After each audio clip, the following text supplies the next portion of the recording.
Yeah. Obviously, big news with Hillary out on LTIR and Hannah's out with an upper body. Do you have a timeline on them when you might be able to expect them back, or any further information you can kind of give us on those two? No, not right now. They're still coming back. It's that balancing act from USA, PWHL, figuring all that out, and then getting them back in our market and being seen and getting those answers so that we can formulate that plan. And then how happy were you with the weeks of practice, 2 weeks of practice that you were able to get? I know you don't get a ton of that. At times you're still kind of installing things. How good was it to be able to actually be able to work on some stuff? And you mentioned that to the Olympians, you get the other 4 of them back and in action. So just can you speak to the practice you guys have had the last few weeks? Yeah, it's kind of good at times when you take those numbers out. It forces you to get away from installing tactics, and we were really focused on skills and parts of those tactics and small area games, and just try to grow that group and grow their own voice and their own style within all that stuff.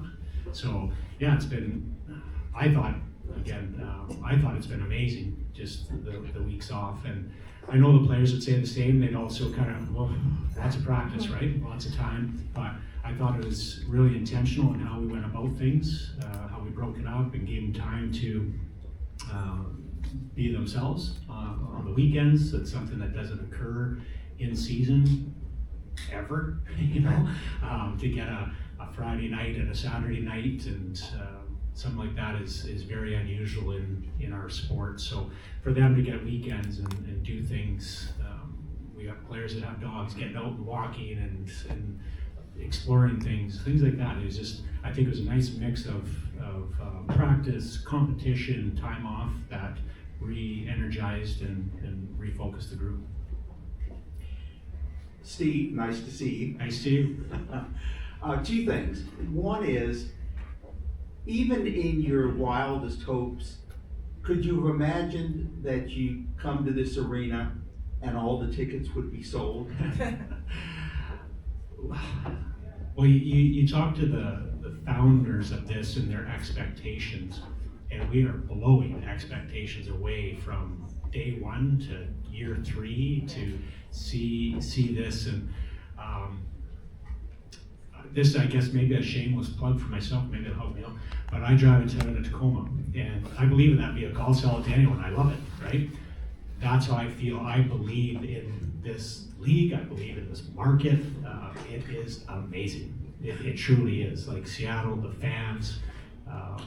I was inspired this week when our Olympians were honored at the Space Needle, and you could just feel, I know our players that were here went to the Super Bowl celebration. I know this will happen for us. We went here, this building would be full. It's just amazing, the support that we get here. It's awesome. Because I remember seeing the second home game of the year. The upper deck was tarped off. And after that, it wasn't, because they must have figured out, no, we can sell more seats. Yeah.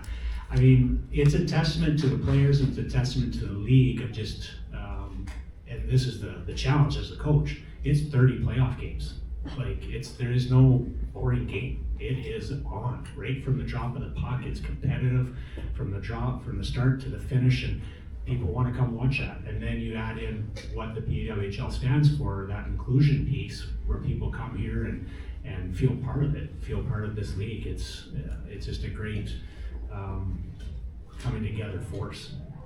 The other thing I wanted to ask you was, your brother got some good face time on TV, especially at the end of one of the medal round games where he was checking the time and whether plays were offside and not. Is there anything you can share? Have you spoken to him, or is there anything he talked about his experience of being in Italy? No, we text. It's the same as the players. You don't want to distract. You just you congratulate them and wish them luck, and we'll touch base at some point.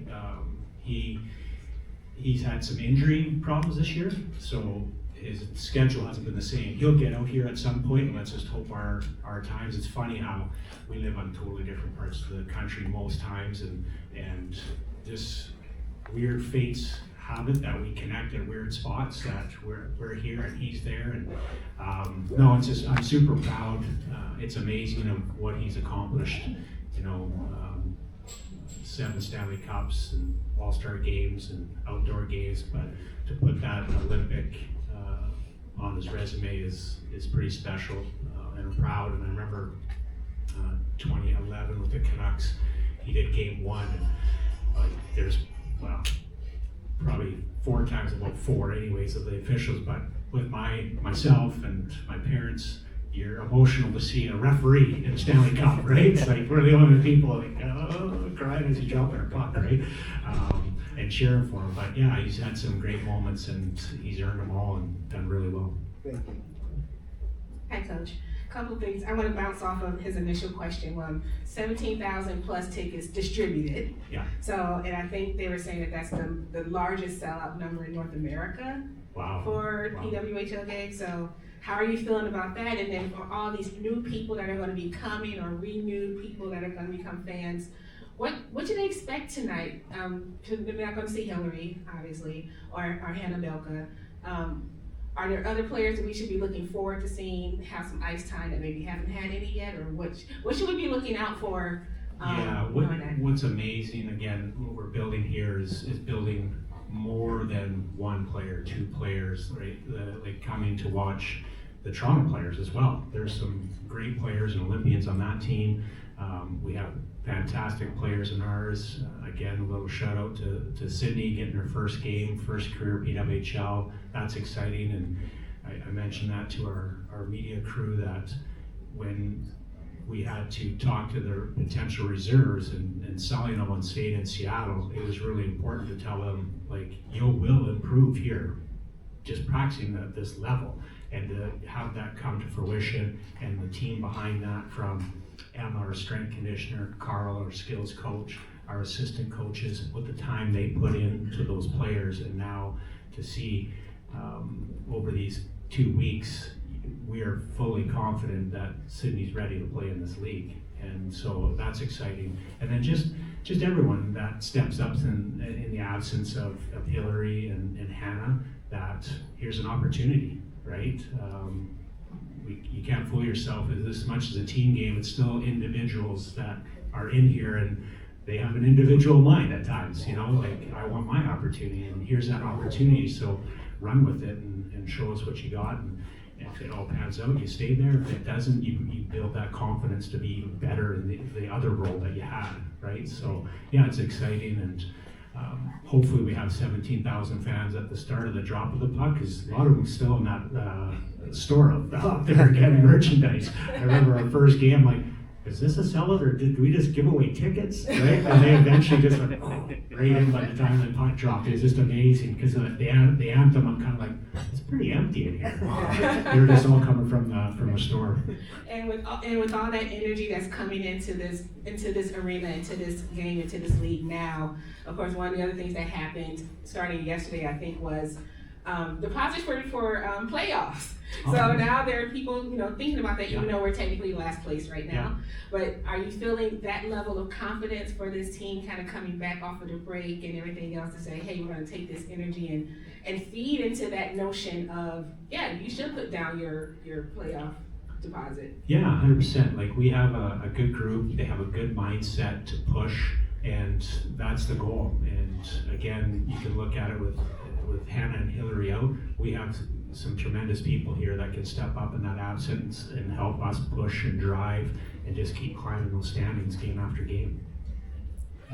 So with the ice starting, speaking of players who are standing up and standing out, can you talk a little about Lexi and what you're expecting to see from her on the first line tonight? Yeah, one of the things that you want is, when people step up, is to maintain their identity, right? And Lexi created a great identity on that third line as a great forechecker and a disruptor out there, and that's what we're looking for her playing on a different line tonight with Gosling and Danielle, is to bring that same presence, that big body, I'm gonna chase you down mentality, and get that puck and work those corners, continue to thrive on the penalty kill for us. She's had lots of kind of FaceTime here, and people recognized how she stepped up, and she continues to do that. And we asked her to play a different role in Ottawa, and she did. And now tonight, she's got again a different role tonight, and she'll step up in that because we got full belief in her. Thanks, Steve. Thank you.